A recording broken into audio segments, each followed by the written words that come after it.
종말을 사는 그리스도인의 책임이라는 제목으로 하나님 말씀 증거하겠습니다. 앞선 2장부터 4장 4절까지의 내용은 유다의 죄악과 이스라엘의 언약 파기에 대한 선지자의 고발을 담고 있습니다. 예레미야 선지자는 피할 수 없는 임박한 심판을 선고했었습니다. 그러나 선지자의 간절한 회개 촉구에도 불구하고 이스라엘은 끝내 주께 돌이키지 않았습니다. 심판 예고와 회복에 관한 말씀이 교차되어지다 오늘 본문 5절 6절에부터는 북방에서 오는 대적을 통한 심판이 예고되며 예레미야서의 분위기가 심각하게 변화되고 있습니다. 당시 예루살렘은 아수르의 위협을 받고 있는 상황이었습니다. 그렇기에 북방으로부터 오는 유다를 향한 심판 예언은 아직 실감이 나지 않는 위협이었을 것입니다. 그래서 많은 사람들이 예레미야를 향해 유언비어를 퍼뜨리는 사람으로 생각하고 그 예언을 공허한 위협이라고 여겼던 것입니다. 하지만 여호와의 때가 이르면 이 위협은 참혹한 현실이 될 것입니다. 지금이라도 회개하고 주께 돌아온다면 구원의 가능성이 열려 있을 것이라는 앞선 예언의 내용은 오늘 본문을 통해 이제 더 이상 회개를 하여도 하나님의 심판이 멈추지 않을 것이라는 엄숙한 분위기로 전환이 되고 맙니다. 이스라엘 백성들이 임박한 심판 예고 앞에서도 끝내 주께 돌이키지 않았던 이유가 무엇일까요? 주께 돌이키자, 주께 돌이키자, 우리는 주께 돌이켜야 한다 생각과 입술로는 고백하지만 유다 백성들의 안일한 회개는 그들이 겪었던 역사적인 배경이 있었기 때문에 끝내 돌이키지 않는 태도로 이어진 것입니다. 오늘 본문 5절에 나타난 견고한 성이라는 표현이 바로 그 이유를 우리에게 설명해 주고 있습니다. 5절입니다. 너희는 유다에 선포하며 예루살렘에 공포하여 이르기를 이 땅에서 나팔을 불라 하며 또 크게 외쳐 이르기를 너희는 모이라 우리가 견고한 성으로 들어가자. 히스기야 시대의 남유다는 당대 가장 강대국이었던 아수르의 침공을 맞이했었습니다. 사네립의 침공 앞에 모든 유다의 성읍들은 다 함락되었죠. 하지만 오직 예루살렘 성만은 정복되지 않고 아수르로부터 유다를 지켜주었습니다. 이러한 사건을 겪음으로 말미암아 이스라엘의 마음속에는 여호와의 보호를 받는 곳이 바로 예루살렘이다. 그 보호가 어느 정도냐면 특별하여서 어떠한 적들의 침공으로부터도 결코 무너지지 않을 성이다 라는 믿음을 그들에게 자리 잡게 한 것입니다. 그리고 이러한 경험은 다시금 예루살렘이라는 견고한 성이 무너지지 않을 것이며 어떠한 상황 속에서도 무너지지 않을 것이기에 성이 우리를 지켜줄 것이다 라는 잘못된 신앙으로도 이어지게 된 것이죠. 그렇게 오늘 유다 백성들은 예레미야 선지자의 임박한 심판 예고와 회개 촉구 앞에서도 끝까지 회개하지 않고 이방신들을 버리지 않고 안일한 회개 속에 머무르며 하나님의 심판을 맞이하게 되는 상황까지 이르게 된 것입니다. 북방으로부터 오는 적들의 침입 경고 앞에 예루살렘의 성이 함락될 것이라는 이 경고를 믿었더라면 이제 유다 백성들은 지체하지 말고 오직 여호와 하나님을 견고한 성으로 삼아 하나님께로 피하여야 했을 것입니다. 그러나 유다의 왕과 지도자들은 그리고 제사장들과 선지자들은 여전히 거짓 신학에 취해 하나님이 아닌 예루살렘이 자신을 지켜줄 것이라는 맹신에 빠져들게 되었습니다. 오늘 본문을 어떻게 이해해야 될까, 우리의 삶에 어떻게 가져야 될까라고 생각했을 때 가장 쉽게 이해하기 위해 삶에 놓인 기후 변화와 재앙에 대해서 한번 생각해 보면 좋을 것 같았습니다. 많은 이들이 지구 온난화에 대해서 여길 때 기후 변화에 대한 끊임없는 경고를 우리는 듣고 또 들었습니다. 지난 수십 년 동안 이러한 경고를 듣고 우리가 살아왔죠. 삶의 태도를 조금씩 바꿔왔습니다.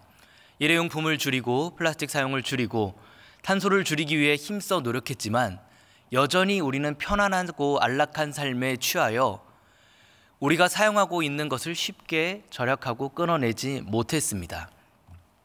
경제를 생각하여 재료를 바꾸지 못하고 여전히 환경 파괴를 주범이 되었던 재료들을 사용하고 있었던 것이죠.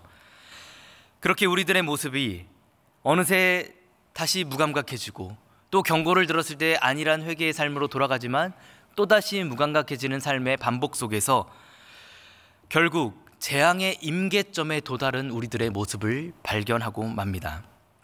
모두가 재앙을 예측했지만 지금 당장의 상황이 아니기에 여전히 죄의 안일한 삶을 살았고 인류의 발전이, 과학이, 견고한 성 예루살렘이 우리를 지켜줄 것이다 라는 이러한 안일한 마음 속에 잘못된 신학에 취해 임박한 재앙 앞에서도 우리의 삶의 행위를 돌이키지 못했던 것입니다.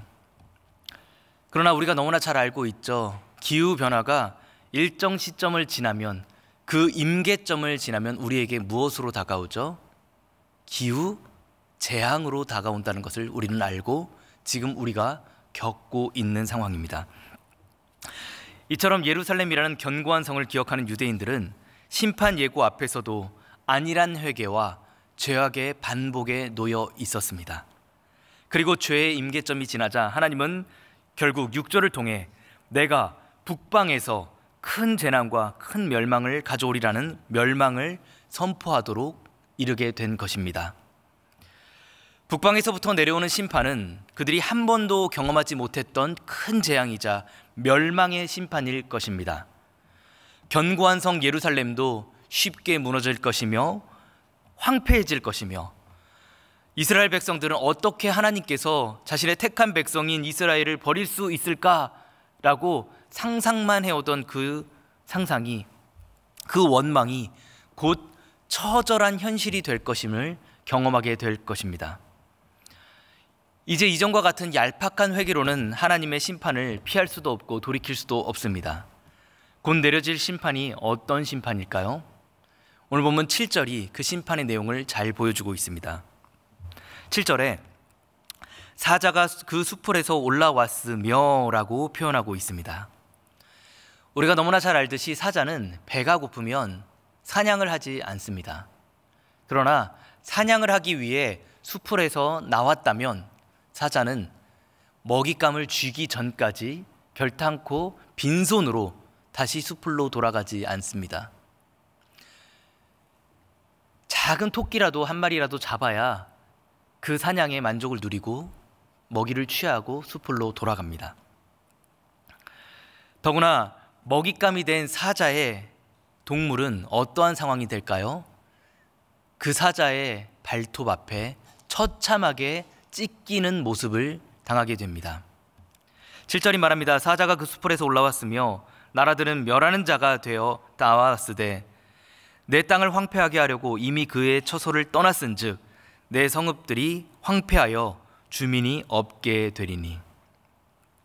수풀의 사자처럼 뜨거운 사막에서 부는 바람처럼 임박한 시간에 하나님의 심판은 반드시 유다에게 임하게 될 것입니다. 그렇게 예레미야는 북쪽에서 오는 사자와 같은 바벨론 심판에 대해서 자신을 향해 허망한 예언을 한다라는 소리를 들어가면서도 끝까지 이 예언을 전한 것입니다. 우리가 예레미야를 통해 발견하는 종말을 사는 성도의 한 가지 특징은 우리가 직면한 재앙 앞에서 함께 슬퍼하며 끝까지 전하는 사명을 포기하지 않는 것입니다. 수많은 거짓 선지자들은 하나님께서 택하신 백성을 결코 버리시지 않을 것이며 예루살렘에는 반드시 평화가 있을 것이라 라고 전했습니다. 이렇게 헛된 평안을 기대하도록 했습니다. 더 나아가 심판 예언을 허망한 예언이라고 받아들여 예레미야는 이스라엘을 통해 삼킨 바 된 상황이 되었던 것이죠. 예레미야 입장에서 얼마나 억울하고 슬펐을까요? 괘씸했을까요?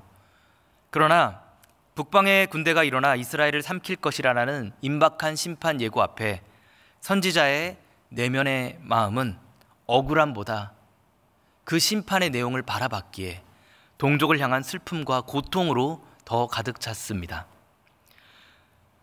도리어 예레미야는 10절에 주께서 진실로 이 백성과 예루살렘을 크게 속이셨나이다 라고 용서를 거두신, 자기 백성에게서 용서를 거두신 하나님을 원망하는 표현까지도 합니다. 하나님, 어찌하여 거짓 선지자들의 예언을 말리지 않고 그 거짓 선지자들의 예언에 속아 백성들을 잘못 지도한 지도자들을 심판하지 않으시고 결국 하나님의 백성들을 이토록 심판하십니까? 라며 애통하는 심정으로 하나님 앞에 원망하는 모습을 보입니다. 유다의 멸망을 예견하면서도 예레미야는 왜 자신의 사명을 끝까지 꺾지 않고 눈물로 그 사명을 감당했을까요? 바로 선지자의 사명이 위로부터 임한 하나님의 진노를 알릴 책임이 있기 때문입니다. 하나님의 진실된 선지자였던 예레미야는 종말을 사는 그리스도인들에게 어떠한 책임이 있는지, 오늘 종말을 살아가는 우리 그리스도인들에게 어떤 책임이 있는지에 대한 모범을 보여주고 있습니다. 종말을 사는 오늘 우리에게도 임박한 그리스도의 재림을, 그 심판을 이 땅 가운데 알릴 책임이 있습니다. 지난주 제주 선교로부터 시작하여 오늘 또 영동 선교를 떠나죠. 이 나라와 민족을 향한 하나님의 구원의 말씀을 전하기 위해 우리는 사명의 발걸음을 계속 내딛고 있습니다. 우리 다음 주에 또 다다음 주에 영동 선교를 지나 수도권 선교, 농어촌 선교, 군 선교를 통하여 이 땅의 구석구석까지 예레미야와 같은 심정을 가지고 우리 동족을 향한 하나님 아버지의 간절한 마음을 가지고 우리는 발걸음을 내딛어야 할 것입니다. 그리고 우리의 발걸음은 그저 하나님의 복을 빌어주는 것에서 그치지 않고 종말의 심판까지도 정직하게 힘써 전하여 예레미야와 같이 우리에게 맡기신 책임을 끝까지 힘써 외칠 수 있는 눈물의 사명을 감당해야 될 것입니다. 그렇게 하나님 앞에 눈물의 선지자의 사명을 감당할 수 있는 귀한 하나님의 백성이 되기를 축복합니다. 이제 선지자는 피할 수 없는 하나님의 심판 앞에 무엇을 하고 있습니까? 심판 중이라도 굵은 베옷을 두르고 애곡하며 마음의 악을 씻어버리라 라고 외치고 있습니다. 14절에 마음의 악을 씻는다라는 표현은 앞선 4절에 마음 가죽을 베라는 비유적 표현을 구체적으로 가르쳐주고 표현해주고 있는 상황입니다. 다시 말해 이스라엘이 육신의 할례를 신뢰할 것이 아니라 마음의 할례를 받아 돌같이 굳어져 버린 우리들의 마음을 제거하고 부드러운 새 마음으로 하나님 앞에 거듭날 것을 요청하고 있는 것입니다. 당장 악한 일을 이제라도 멈추고 심판 중에라도, 심판을 받는 중에라도 멈추고 여호와께로 다시 돌아가야 함을 힘써 외치고 있는 것입니다. 이스라엘 백성들은 사자의 사냥에 삼킴을 당하기까지 끝내 자신들의 죄악을 돌이키지 못했습니다. 하지만 선지자는 자신을 삼켰던 이스라엘을 향해 끝까지 회개를 촉구하며 심판 중이라도 여전히 하나님의 앞에 회개의 기회가 있으니, 돌아갈 기회가 있으니 하나님 앞에 돌아갈 것을, 이제라도 회개할 것을 애절하게 외치고 있는 것입니다. 하나님의 심판날이 오면 왕과 선지자들은 낙심하게 될 것입니다. 제사장들은 놀라게 될 것이고 선지자들은 깜짝 놀라게 될 것입니다. 어제 우리 박규원 목사님께서 말해준 것처럼 그들의 직무유기와 그들의 부도덕함이 하나님 앞에 만천하에 정직하게 드러나게 될 것이기 때문입니다. 그들은 거짓 선지자임이 드러날 것입니다. 그리고 거짓 선지자의 가르침에 속아 왕과 지도자 역시, 모든 백성들 역시 하나님 앞에 심판받을 죄인임이 드러날 것이기에 그들은 놀라고 깜짝 놀라며 그들은 낙심하게 될 것입니다. 칼이 우리의 생명의 이름같이 심판이 우리의 삶에 다가오기 전에 하나님의 책망을 오늘도 우리의 삶에 달게 받을 수 있는 지혜로운 하나님 백성이 되기를 축복합니다. 동족을 향한 예레미야의 마음과 사역 속에서 우리는 십자가에 달리시면서까지 죄인을 용서하시고 십자가 옆에 달렸던 죄인에게까지 하나님 나라의 복음을 전하셨던 예수 그리스도의 열심을 바라보게 됩니다. 그리고 더 나아가 예레미야의 열정이 오늘 우리의 열정이 되기를 원하시는, 우리의 열정과 책임이 되기를 원하시는 하나님 아버지의 말씀을 마음을 오늘 우리의 본문 속에서 발견하게 됩니다. 심판의 임박성과 긴급함은 성경의 매우 주요한 메시지입니다. 오늘 우리는 우리가 받은 구원만을 바라보며 그 구원 안에 안주하고 있습니까?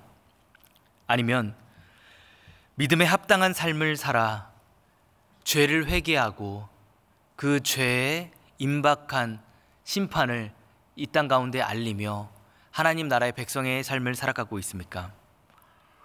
우리는 어찌 보면 구원만 바라보고 믿음에 합당한 삶을 살아가지 못하는 연약한 모습을 하루하루의 삶에서 내 자신에게서 발견하고 있습니다.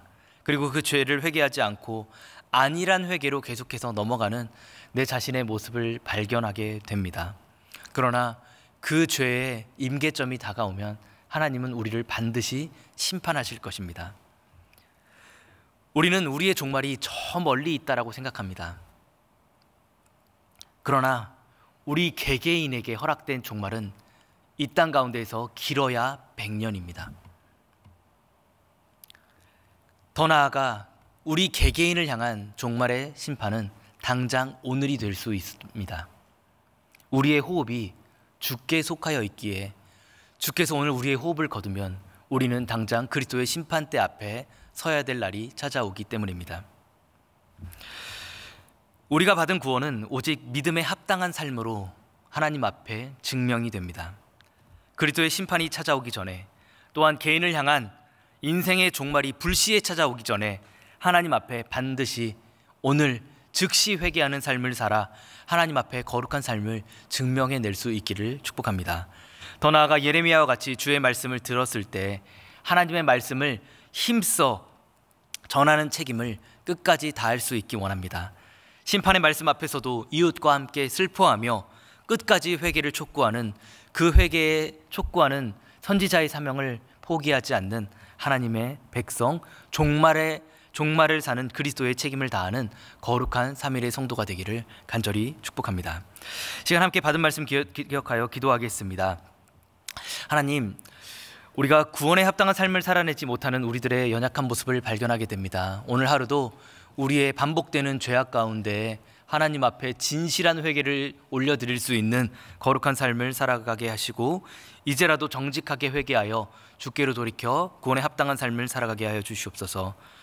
더 나아가 예레미야와 같이 주의 말씀을 듣고 전하는 사명을 다하여 심판 중이라도 이웃과 함께 슬퍼하며 그 전하는 사명을 포기하지 않아 주 예수 그리스도의 소망을 이 땅 가운데 전하는 신실한 하나님의 선지자의 사명을 감당하는 주의 백성 되게 도와주시옵소서. 또 영동성교의 발걸음 가운데 함께 하시고 예레미야와 같이 종말을 사는 그리스도의 책임 있는 긴박한 복음 전도의 사명을 끝까지 감당할 수 있는 교회가 되게 해 주시옵소서. 함께 우리가 받은 말씀 기억하여 기도 제목을 가지고 함께 기도하다 자유롭게 돌아가겠습니다.